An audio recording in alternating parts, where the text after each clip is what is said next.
السلام علیکم ورحمۃ اللہ وبرکاتہ۔ بسم اللہ الرحمن الرحیم۔ کتاب تلخیص المفتاح کا صفحہ نمبر 67 ہے، مجلس برکات کا نسخہ ہے اور عبارت ہے وَمِنْهُ الْمُبَالَغَةُ الْمَقْبُولَةُ۔ کلام کو معنوی طور پر حسن بخشنے والی صنعتوں میں سے ایک صنعت ہے مبالغہ مقبولہ۔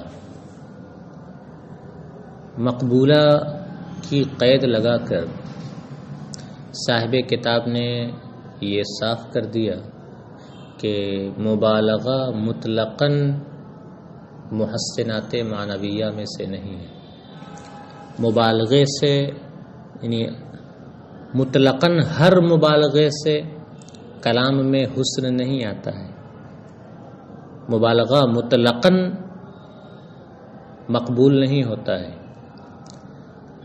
بلکہ مبالغے کی بعض صورتیں مقبول ہیں، کلام میں حسن پیدا کرتی ہیں، جبکہ مبالغہ کی بعض صورتیں نامقبول ہوتی ہیں اور کلام میں حسن پیدا نہیں کرتی بلکہ کلام کو نامقبول اور مردود کر دیتی ہیں، کلام میں عیب پیدا کر دیتی ہیں۔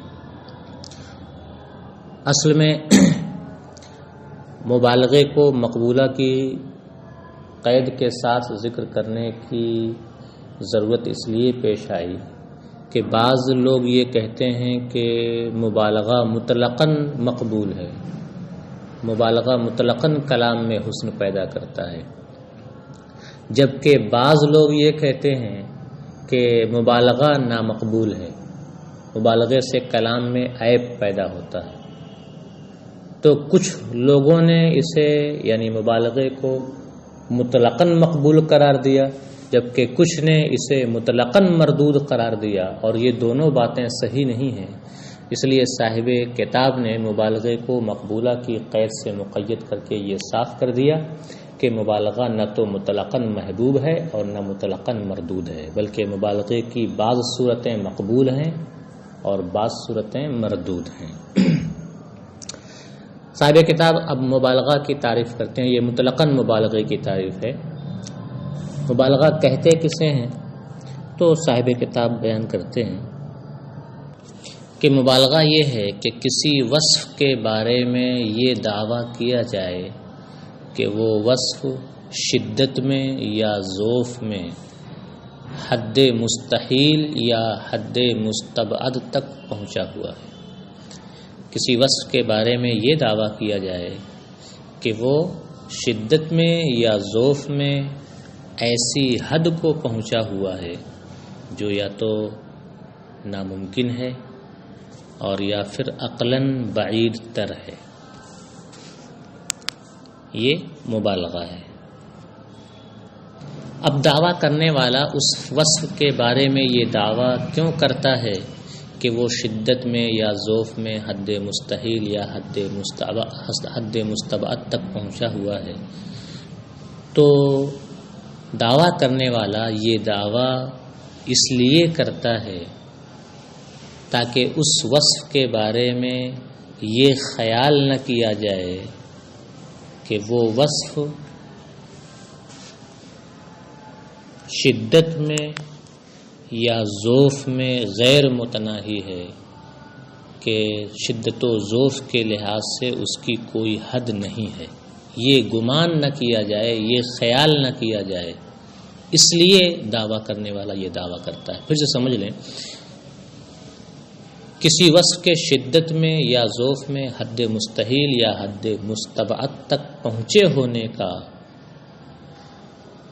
دعویٰ اس لیے کیا جاتا ہے تاکہ کوئی یہ نہ سمجھے کہ وہ وصف شدت میں یا ضعف میں غیر متناہی ہے، کیونکہ اس کی کوئی انتہا نہیں ہے، اس کی کوئی آخری حد نہیں ہے۔ تو دعویٰ کرنے والا یہ دعویٰ اسی لیے کرتا ہے تاکہ کوئی یہ بات نہ سمجھے کہ وہ وصف شدت یا ضعف میں غیر متناہی ہے۔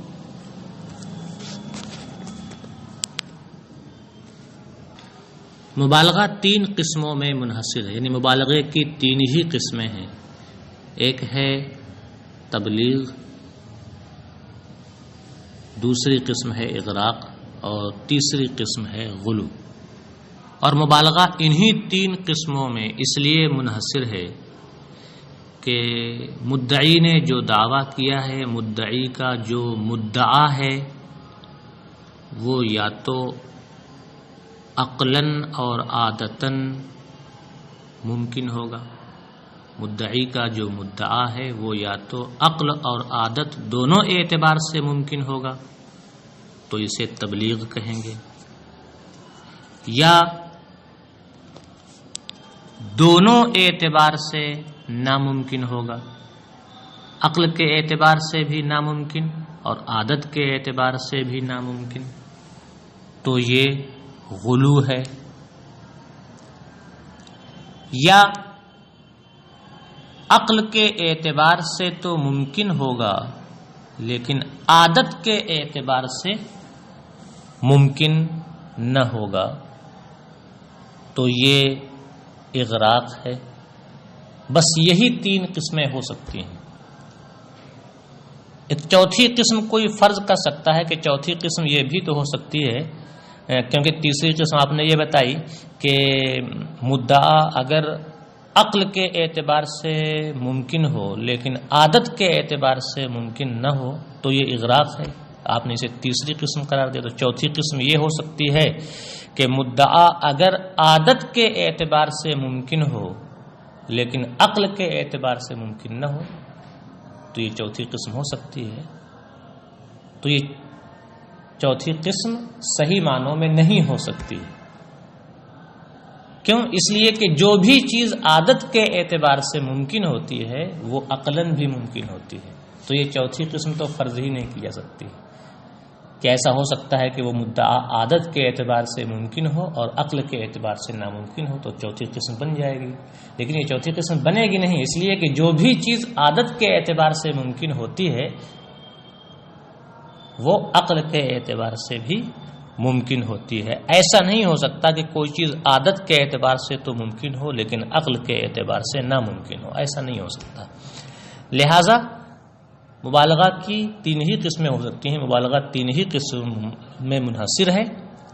اگر مدعا عقل و عادت دونوں اعتبار سے ممکن ہو تو یہ تبلیغ ہے، اگر دونوں اعتبار سے ناممکن ہو تو یہ غلو ہے، اور اگر عقل کے اعتبار سے تو ممکن ہو لیکن عادت کے اعتبار سے ممکن نہ ہو تو یہ اغراق ہے۔ ان 3 قسموں یعنی تبلیغ، اغراق اور غلو، ان 3 قسموں میں سے 2 قسمیں تبلیغ اور اغراق یہ مطلقاً مقبول ہیں اور کلام میں حسن پیدا کرتی ہیں۔ مبالغہ کی 3 قسموں تبلیغ، اغراق اور غلو میں سے 2 قسمیں اغراق اور تبلیغ، یہ 2 قسمیں مقبول ہیں، مطلقاً کلام میں حسن پیدا کرتی ہیں۔ البتہ تیسری قسم یعنی غلو، اس کی بعض صورتیں مقبول ہیں اور بعض صورتیں مردود ہیں، یعنی غلو مطلقاً مقبول نہیں ہے اور نہ مطلقاً مردود ہے، بلکہ غلو کی بعض قسمیں مقبول اور بعض قسمیں نامقبول ہیں۔ یہ ہے تبلیغ کی توضیح و تفصیل۔ اب آپ عبارت دیکھیں اور مثالیں بھی ہر ایک کی دیکھتے جائیں اور ترجمہ بھی سمجھتے چلیں۔ صاحب کتاب کہتے ہیں وَمِنْهُ الْمُبَالَغَةُ الْمَقْبُولَةُ، محسنات معنویہ میں سے ایک مبالغہ مقبولہ ہے۔ والمبالغة ان يدعى لوصف بلوغه في الشدة او الضعف حدا مستحيلا او مستبعدا لئلا يظن انه غیر متناہ فيه۔ اور مبالغہ یہ ہے، یہاں مطلقاً مبالغے کی تعریف کی جا رہی ہے، یاد رکھیں۔ اور مبالغہ یہ ہے کہ کسی وصف کے بارے میں یہ دعویٰ کیا جائے کہ وہ شدت میں یا ضعف میں حد مستعیل یا حد مستبعد تک پہنچا ہوا ہے۔ لئلا یظن انہ غیر متناہ فیہ، یظن کے بعد جو انہ ہے، انہ میں ہو ضمیر کا مرجع وصف ہے، اور غیر متناہ فیہ، فیہ میں جو ہو ضمیر ہے اس کا مرجع حد مستحیل، اس کا مرجع شدت اور ضعف میں سے ہر ایک ہے۔ تو فیہ کا مطلب ہوگا فی احد الامرین من الشدۃ والضعف. ترجمہ دیکھیں گے تو بات واضح ہوگی. لئلا یظن انہ، تاکہ یہ خیال نہ کیا جائے کہ وہ وصف شدت یا ضعف میں غیر متناہی ہے، اس کی کوئی حد نہیں ہے، تاکہ یہ نہ سمجھا جائے کہ وہ وصف شدت میں یا ضعف میں. تو دیکھیے فیہ کا میں جو ہوں ضمیر اس کا مرجع ہے الشدت او الضعف، تاکہ یہ نہ سمجھا جائے کہ وہ وصف شدت میں یا ضعف میں غیر متناہی ہے. وَتَنْحَصِرُ فِي التَّبْلِيغِ وَالْإِغْرَاقِ وَالْغُلُوِّ. وَتَنْحَصِرُ اے وَتَنْحَصِرُ الْمُبَالَغَةُ مطلقاً. تنحصروں میں ہے ضمیر پوشیدہ فاعل مرجع ہے مبالغہ مطلقاً، مبالغہ مقبولہ مرجع نہیں ہے بلکہ مطلقاً مبالغہ مرجع ہے ضمیر کا. اور مبالغہ تبلیغ، اغراق اور غلو میں منحصر ہے. لأن المدعا ان کان ممکنا عقلا وعادتا فتبلیغ، کیونکہ مدعا اگر عقل اور عادت دونوں اعتبار سے ممکن ہو تو یہ تبلیغ ہے. کا قولی، جیسے شاعر کا یہ شعر فعاد عداء بین ثور ونعجۃ دراکا فلم ينزح بماء فیغسل. عادہ یعادی معادات باب مفاعلت سے فعل ماضی صیغہ واحد مذکر غائب. اداء یہ بھی باب مفاعلت ہی کا مصدر ہے. اداء یہ معادات کے معنی میں ہے، تو یہ اداء اسی آدا سے مفعول مطلق ہے، مصدر ہے اسی کا، اور مفعول مطلق ہونے کی بنیاد پر منصوب ہے. آدا میں ہوا ضمیر پوشیدہ فاعل ہے جس کا مرجع ہے فرس. آدھا کا معنی، آدھا یو آدھی کا معنی ہوتا ہے کسی کا شکار کرنے کے لیے اس پر جھپٹ پڑنا، اس کی طرف دوڑ پڑنا، کسی کو جھپٹ لینا، کسی کا دوڑ کر شکار کر لینا. بین ثور و نعجۃ. ثور کا معنی نیل گائے، نر نیل گائے، اور ناجا کا معنی ہوگا مادہ نیل گائے. دراکن یہ مصدر ہے، دارکا یدارکو مدارکتن و دراکن، یکے بعد دیگرے کے معنی میں، لگاتار کے معنی میں، مسلسل کے معنی میں. فلم ینزح بماء، ینزح نزح ینزح فتح سے، اس میں ہوا ضمیر پوشیدہ فاعل ہے جس کا مرجع وہی فرس ہے. نزح بماء کا معنی ہوتا ہے کسی کے بدن سے یا کسی چیز سے پانی کا ٹپکنا. جیسے بولیں نزح الاناء بماء، تو معنی ہوگا نزح الاناء بماء کا معنی برتن سے پانی کا ٹپکنا. تو لم ینزح میں چونکہ ہوا ضمیر پوشیدہ فاعل جس کا مرجع فرس ہے، تو فلم ینزح الفرس بماء کا معنی ہوگا گھوڑے سے پانی کا ٹپکنا. ماء سے مراد ہے یہ پسینہ، پانی مراد ہے پسینہ. گھوڑے سے پسینے کا ٹپکنا، گھوڑے کے جسم سے پسینے کا ٹپکنا. مطلب ہوا فلم ینزح بماء، پھر بھی اس گھوڑے کے جسم سے پسینہ نہیں ٹپکا، یہ معنی ہے. فیغسل، یہ یغسل منصوب ہے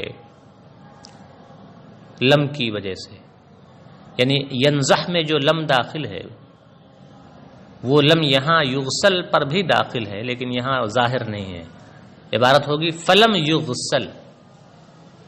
غسلہ دھونا، بھگونا. اس یغسل میں ہوا ضمیر پوشیدہ نائب فاعل مرجع وہی فرس ہے، تو مطلب ہوگا فلم یغسل بماء، پھر بھی وہ گھوڑا، پھر بھی اس گھوڑے کے جسم سے نہ پسینہ ٹپکا اور نہ ہی اسے پسینے سے بھگویا گیا، یعنی اور نہ ہی وہ پسینے سے بھیگا. اب ترجمہ دیکھیں. فعاد اداء بین ثور و نعجۃ. آدھا بین الشیئین کے معنی ہوتا ہے دو چیزوں کا شکار کرنے کے لیے ان کی طرف دوڑنا، دو چیزوں کے شکار کے لیے ان کی طرف دوڑنا یا دو چیزوں کا شکار کرنا جھپٹ کر. تو معنی ہے آدھا اداءن بین ثور و نعجۃ، اس گھوڑے نے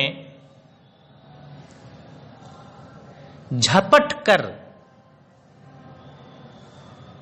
نر نیل گائے اور مادہ نیل گائے کا شکار کیا، دراکن یکے بعد دیگرے، لگاتار مسلسل، یعنی پہلے ایک کا کیا پھر فوراً بعد دوسرے کا کیا.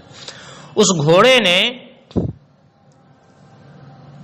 نر نیل گائے اور مادہ نیل گائے کا یکے بعد دیگرے جھپٹ کر شکار کیا، فلم ینزح بماء، پھر بھی اس کے جسم سے نہ پسینہ ٹپکا اور نہ وہ پسینے سے بھیگا. یہ ہے یہاں مبالغہ ہے کہ جب بھی کوئی کسی کا دوڑ کر کے شکار کرتا ہے تو اس میں محنت لگتی ہے، طاقت خرچ ہوتی ہے، گرمی بدن میں پیدا ہوتی ہے، پسینہ آ جاتا ہے.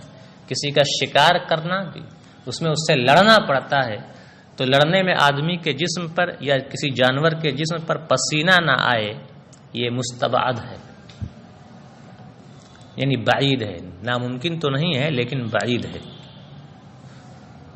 تو نہ پسینہ ظاہر ہوا. شاعر یہ کہہ رہا ہے کہ اس نے شکار تو کیا، دو جانوروں کا شکار کیا، گھوڑے نے دو جانوروں کا شکار کیا، اور لگاتار، ایسا نہیں کہ ایک کا شکار کرنے کے بعد کچھ آرام کیا پھر بعد میں شکار کیا، نہیں، لگاتار شکار کیا، یکے بعد دیگرے دو کا شکار کیا، پھر بھی نہ تو اس کے جسم سے پسینہ ظاہر ہوا اور نہ ہی وہ پسینے سے بھیگا. یعنی پسینے سے بھیگنا تو دور کی بات ہے، ذرا سا پسینہ بھی ظاہر نہیں ہوا. تو اس میں کیا ہے؟ بلا شبہ مبالغہ ہے، لیکن یہ عقلاً ناممکن نہیں ہے، عقلاً ممکن ہے یہ چیز، اور عادتاً بھی ممکن ہے کہ کچھ جانور ایسے طاقتور اور ایسے مضبوط ہوتے ہیں کہ وہ بڑے سے بڑا کام کر لیتے ہیں اور بڑے سے بڑے جانور کا شکار کر لیتے ہیں، پھر بھی تھکتے نہیں ہیں. تو یہ یہاں مبالغہ تو ہے، لیکن یہ نہ عادتاً ناممکن ہے اور نہ عقلاً ناممکن ہے. لہذا یہ کیا ہے؟ اغراق ہے. یہ مبالغے کی ایک قسم ہے اور یہ مقبول ہے، جیسا کہ آگے صاحب کتاب بیان کریں گے. فتبلیغ، اگر مدعا عقل اور عادت دونوں اعتبار سے ممکن ہو تو وہ تبلیغ ہے. جیسے شاعر کا یہ شعر، فعادہ اداء بین ثور و نعجۃ دراکن فلم ینزح بماء فیغسل وان کان ممکنا عقلا لا عادۃ فاغراق. اور اگر مبالغہ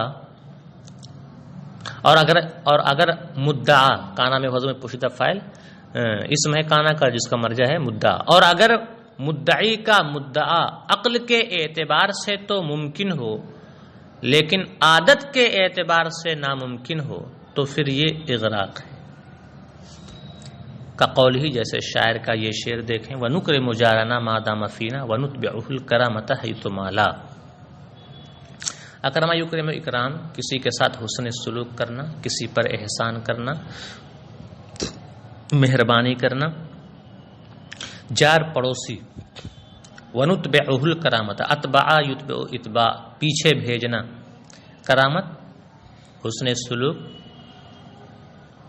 حیث مالا، مالا میں آخر میں جو الف ہے وہ زائد ہے اشباع کے لیے، مالا بمعنی سارا ہے، جانا کے. شاعر کہتا ہے وَنُكْرِمُ جَارَنَا، اور ہم اپنے ہمسائے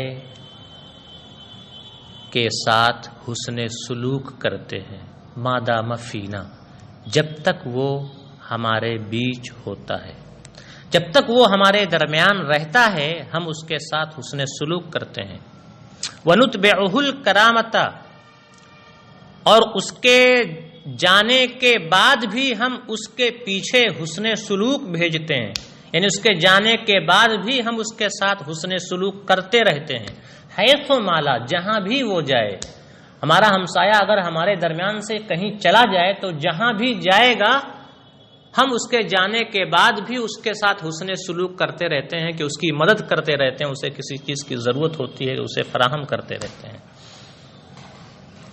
تو آدمی اپنے درمیان رہنے والے آدمی کے ساتھ تو حسن سلوک کر لیتا ہے، لیکن اگر ان کے درمیان رہنے والا کہیں دور چلا جائے اور دور چلے جانے کے بعد بھی اگر آدمی اس کا خیال کرتا رہے، اس کی مدد کرتا رہے، اس کے ساتھ احسان کرتا رہے، تو یہ بہت ہی حیران کن بات ہے، اور عقل کے اعتبار سے تو ممکن ہے، لیکن عادتاً ایسا نہیں ہوتا ہے، عرف و عادت ایسی نہیں ہے، عرف میں ایسے لوگ نہیں ملتے ہیں جو ایسے لوگوں کے ساتھ حسن سلوک کا سلسلہ جاری اور باقی رکھیں جو ان سے دور چلا گیا ہو کہ اس کی مدد کرتے رہتے ہوں، ایسے لوگ ملتے نہیں ہیں، تو عرف و عادت ایسی نہیں ہے۔ تو یہاں کیا ہے، مبالغہ ہے، اور یہ مبالغہ ہے، اور جو مدعا پیش کیا گیا ہے وہ مدعا عقل کے اعتبار سے تو ممکن ہے لیکن عادت کے اعتبار سے ممکن نہیں ہے، تو یہ اغراق ہے، اور یہ بھی کیا ہے، مقبول ہے۔ وہی کہتے ہیں وَإِنْ كَانَ مُمْكِنًا عَقْلًا لَا عَادَةً فَإِغْرَاقٌ، اور اگر مدعی کا مدعا عقل کے اعتبار سے ممکن ہو لیکن عادت کے اعتبار سے ناممکن ہو تو یہ اغراق ہے، قول ہی جیسے شاعر کا یہ شعر وَنُكْرِمُ جَارَنَا مَا دَامَ فِينَا وَنُتْبِعُهُ الْكَرَامَةَ حَيْثُ مَالَ۔ صاحب کتاب کہتے ہیں وَهُمَا مقبولان، مبالغہ کی یہ دونوں قسمیں، تبلیغ اور اغراق، مقبول ہیں اور کلام میں حسن پیدا کرتی ہیں۔ وَإِلَّا فَغُلُوٌ، عبارت اصل میں یہ ہے وَإِن لَّمْ يَكُنِ الْمُدَّعَى مُمْكِنًا عَقْلًا وَلَا عَادَةً فَغُلُوٌ، اور اگر مدعی کا مدعا نہ عقل کے اعتبار سے ممکن ہو اور نہ عادت کے اعتبار سے ممکن ہو تو یہ غلو ہے، قول ہی جیسے شاعر کا یہ شعر دیکھیں وَأَخَفْتَ أَهْلَ الشِّرْكِ حَتَّى إِنَّهُ لَتَخَافُ كَالنُّطَفُ الَّتِي لَمْ تُخْلَقِ۔ شاعر اپنے ممدوح کے بارے میں کہتا ہے کہ میرے ممدوح نے مشرکین کو خوف زدہ کر دیا ہے، اور اس قدر خوف زدہ کر دیا ہے کہ صرف وہی خوف زدہ نہیں ہیں، ان کے اندر ان کی نسلوں کے جو نطفے ہیں جو ابھی پیدا نہیں ہوئے ہیں وہ بھی خوف زدہ ہیں میرے ممدوح سے۔ کہتا ہے وَأَخَفْتَ أَهْلَ الشِّرْكِ، اور آپ نے مشرکین کو اس قدر خوف زدہ کر دیا ہے حتی انہو لتخافکن نطف التی لم تخلقی، اس قدر خوف زدہ کر دیا ہے کہ آپ سے ان کے وہ نطفے بھی خوف کھا رہے ہیں جو ابھی پیدا نہیں ہوئے ہیں۔ تو نطفوں کا خوف زدہ ہونا جو ابھی پیدا نہیں ہوئے ہیں ان کا خوف زدہ ہونا یہ عقلاً بھی، یہ عادتاً تو ممکن ہے ہی نہیں، عقلاً بھی ممکن نہیں ہے، تو یہ غلو ہے۔ اب غلو کا کیا حکم ہے، غلو مقبول ہے یا مردود ہے؟ تو صاحب کتاب اس کی وضاحت کرتے ہوئے کہتے ہیں کہ غلو کی بعض صنفیں مقبول ہیں اور بعض صنفیں مردود ہیں، اور صاحب کتاب نے یہاں صرف مقبول صنفیں بیان کی ہیں، مردود صنفوں کا ذکر نہیں کیا ہے، کیونکہ یہاں محسنات معنویہ کا ذکر ہے، ان صنعتوں کا ذکر ہے جو کلام میں حسن پیدا کریں، اور چونکہ غلو کی وہ صورتیں جو مردود ہوتی ہیں وہ کلام میں حسن نہیں پیدا کرتی ہیں، عیب پیدا کرتی ہیں، اس لیے ان کا ذکر نہیں ہے، صرف مقبول صنفوں کا ذکر ہے۔ تو کہتے ہیں والمقبول منہ اصناف، اے والمقبول من الغلو اصناف، اور غلو کی مقبول صنفیں درج ذیل ہیں، منہا ما ادخل علیہ ما یقربہ الی الصحۃ، غلو کی ایک صنف مقبول یہ ہے کہ جس کلام میں غلو ہے وہاں کوئی ایسا لفظ داخل کر دیا جائے جو عقل و عادت کے اعتبار سے ناممکن مدعا کو امکان اور صحت کے قریب کر دے۔ جس چیز کا دعویٰ کیا جا رہا ہے اس پر کوئی ایسا لفظ داخل کر دیا ہے متکلم نے کہ وہ لفظ اسے صحت کے قریب کر رہا ہے، اگرچہ وہ عقل اور عادت کے اعتبار سے ناممکن ہے لیکن وہ لفظ اسے صحت کے قریب کر دے رہا ہے. جیسے قرآن کریم کی یہ آیت ہے یکادو زیتھا یضیء ولو تمسسہ نار. کادا یکادو یہی وہ لفظ ہے جس نے صحت کے قریب کیا ہے. زیتھا، زیت کا معنی تیل، زیتون، روغن. یضیء اضاء یضیء روشن ہونا. ولو تمسسہ نار، مس یمس چھونا.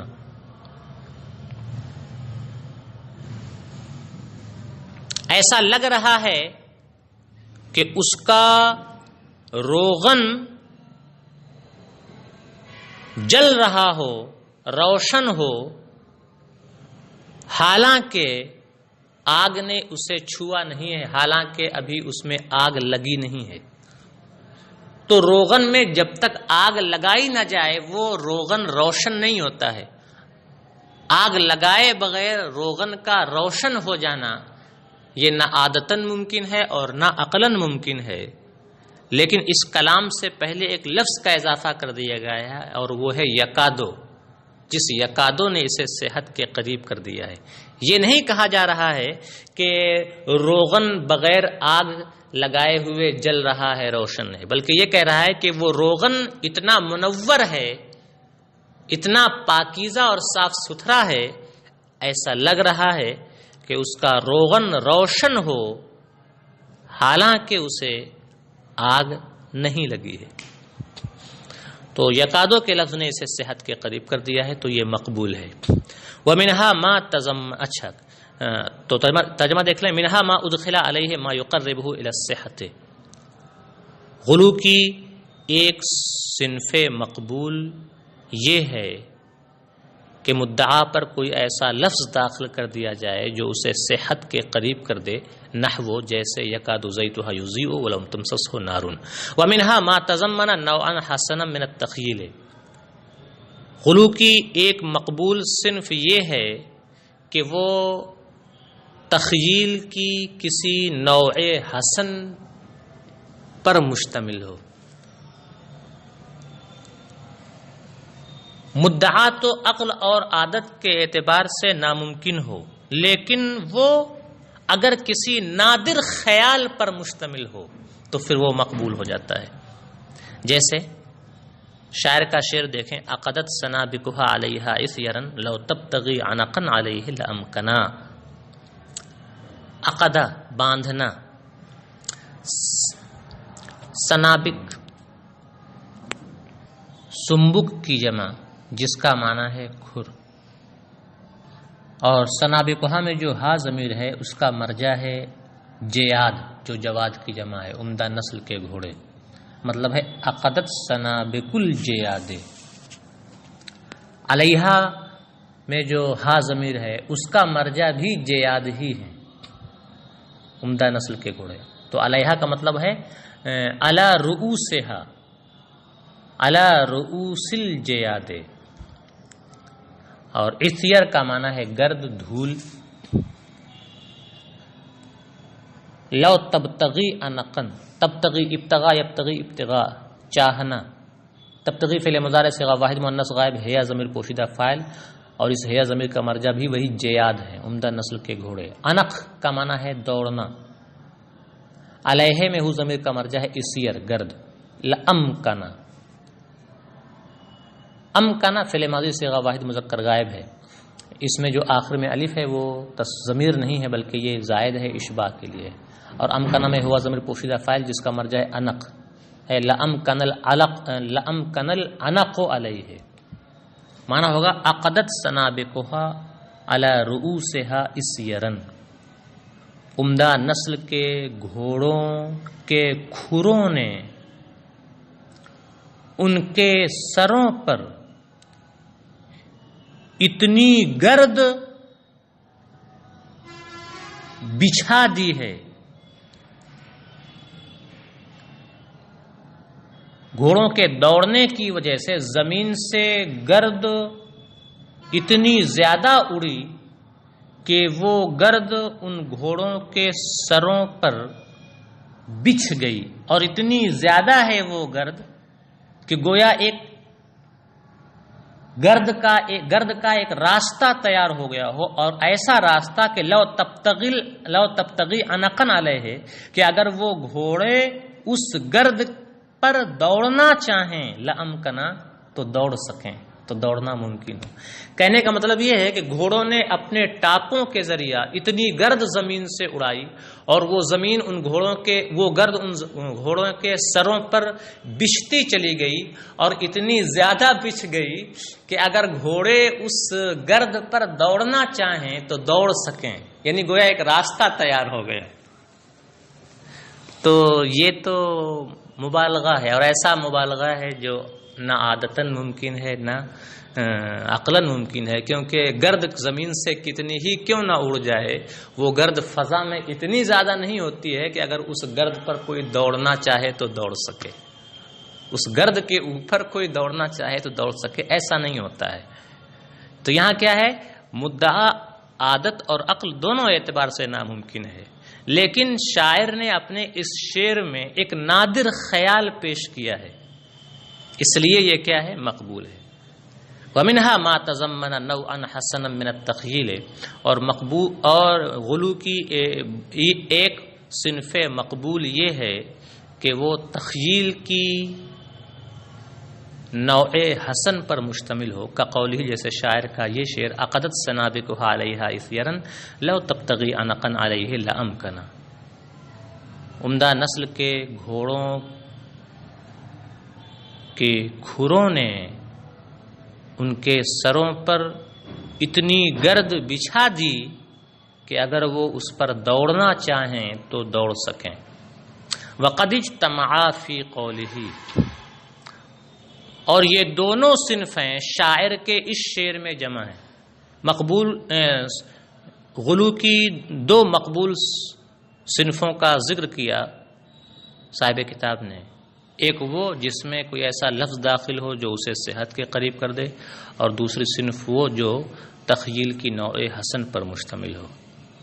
یہ دونوں صنفیں، یہ دونوں چیزیں شاعر کے اس شعر میں جمع ہیں۔ آنے والے شعر میں ایک ایسا لفظ بھی ہے جو مدعا کو صحت کے قریب کر رہا ہے، اور اس شعر میں ایک نادر خیال بھی پیش کیا گیا ہے۔ تو اسی کے بارے میں شاعر کے صاحب کتاب کہتے ہیں وَقَدْ اجْتَمَعَا فِي قَوْلِهِ، اور یہ دونوں چیزیں شاعر کے اس شعر میں یکجا ہیں۔ يُخَيَّلُ لِي أَنْ سُمِّرَ الشُّهْبُ فِي الدُّجَى وَشُدَّتْ بِأَهْدَابِي إِلَيْهِنَّ أَجْفَانِي۔ خیلہ یخیل تخیل، خیال دلانا، یخیل لی کا معنی ہوگا لفظی طور پر میرے لیے یہ خیال دلایا جاتا ہے، مطلب ہوگا مجھے یہ خیال آتا ہے، مجھے ایسا خیال ہوتا ہے۔ ان سمر الشہب فی الدجا، سمرا یسمر تسمیر، اس کا معنی ہوتا ہے کسی چیز میں کیل ٹھونک دینا۔ شہب اصل میں ہے شہب، ہا پر بھی پیش ہے، ضرورت شعری کی بنیاد پر ہا کو جزم دیا گیا ہے۔ شہب یہ شہاب کی جمع ہے، ستارہ کے معنی میں۔ دوجا دجیتن کی جمع، رات کی تاریکی یا تاریک راتیں۔ وہ شدت، شد شد باندھ دینا۔ بے اہدابی، اہداب ہدب کی جمع، اور ہدب کا معنی ہے پلک کے بال۔ الیہنہ میں جو ہنہ ضمیر ہے اس کا مرجع ہے شہب، ستارے۔ اجفانی، اجفانی، اجفان یہ جفن کی جمع ہے جس کا معنی ہے پلک۔ شاعر ایک نادر خیال اپنے اس شعر میں پیش کرتا ہے۔ اصل میں ہے کیا، شاعر کو رات میں نیند نہیں آ رہی ہے، بے خوابی میں اس کی رات گزر رہی ہے، اور وہ کھلے آسمان کے نیچے سویا ہوا ہے، آسمان پر ستارے نکلے ہوئے ہیں، اور اس کی آنکھیں ٹکٹکی باندھ کر ستاروں کو دیکھ رہی ہیں۔ نہ رات ختم ہو رہی ہے اور نہ ستارے ہی اس کی نگاہوں کے سامنے سے اوجھل ہو رہے ہیں، اور نہ ہی اس کی آنکھ بند ہو رہی ہے نہ اس کی پلکیں بند ہو رہی ہیں۔ تو کہہ رہا ہے یخیل لی ان سمر الشہب فی الدجا، مجھے یہ خیال آتا ہے کہ رات کی تاریکیوں میں ستاروں کو کیلوں سے ٹھونک دیا گیا ہو. ایسا لگ رہا ہے کہ ستاروں کو کیلوں سے ٹھونک دیا گیا ہے، اسی وجہ سے وہ ستارے روپوش نہیں ہو پا رہے ہیں، جا نہیں پا رہے ہیں اور ابھی تک باقی ہیں. وشدت بے اہدابی الیہن، وشدت الیہن، اور ان ستاروں کی طرف باندھ دی گئی ہیں اجفانی میری پلکیں، بے اہدابی پلکوں کے بالوں کے ساتھ. ایسا لگ رہا ہے کہ رات کی تاریکیوں میں ستاروں کو کیلوں سے ٹھونک دیا گیا ہے اور ان کی طرف رخ کر کے میری پلکوں کو ان کے بالوں سمیت باندھ دیا گیا ہے کہ میری پلکیں ان ستاروں کی طرف سے ہٹ نہیں رہی ہیں. انہیں کیلوں سے ٹھوک دیا گیا ہے، وہ ستارے روپوش نہیں ہو رہے ہیں، اور میری پلکوں کو ان کی طرف رخ کر کے باندھ دیا گیا ہے تو میری پلکیں ان کی طرف سے ہٹ نہیں پا رہی ہیں، اور یہ منظر ختم نہیں ہو رہا ہے، رات ختم ہی نہیں ہو رہی ہے. یخیل لی ان سمر الشہب فی الدجا وشدت باہدابی الیہن اجفانی. مجھے یہ خیال آتا ہے کہ رات کی تاریکیوں میں ستاروں کو کیلوں سے ٹھونک دیا گیا ہے اور ان کی طرف رخ کر کے میری پلکوں کو بالوں سمیت باندھ دیا گیا ہے. تو اس شعر میں شاعر نے تخیل کی ایک نوع حسن پیش کی ہے، ایک نادر خیال پیش کیا ہے. ساتھ ہی ساتھ شاعر نے اپنے اس شعر میں ایک ایسا لفظ داخل کر دیا ہے جو اسے صحت کے قریب کر دیتا ہے، اور وہ ہے یخیل لی. شاعر یہ دعویٰ نہیں کر رہا ہے کہ ستاروں کو کیلوں سے ٹھونک دیا گیا ہے. شاعر یہ کہہ رہا ہے کہ مجھے ایسا لگ رہا ہے، مجھے ایسا خیال آتا ہے، مجھے ایسا تصور آتا ہے. تو اس یخیل لی کے لفظ نے اسے صحت کے قریب کر دیا ہے، ورنہ یہ تو عقلاً اور عادتاً ناممکن چیز ہے.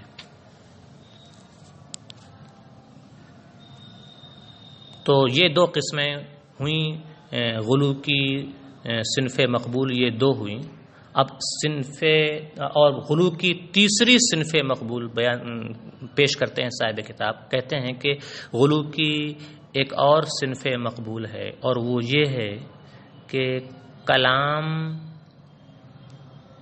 ہنسی مذاق اور دل لگی کے مواقع پر کہا گیا ہو، پیش کیا گیا ہو.